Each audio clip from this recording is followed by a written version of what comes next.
Muito bem, mais um Fuscão aqui na oficina. Esse é um Fuscão 86.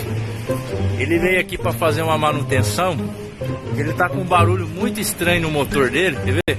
A tampa tá solta, eu vou tirar ela pra gente ver qual que é o defeito que tem nesse Fusca. Vou tirar com cuidado para não estragar o motor. Quer ver? Ele tá com um barulho bastante esquisito.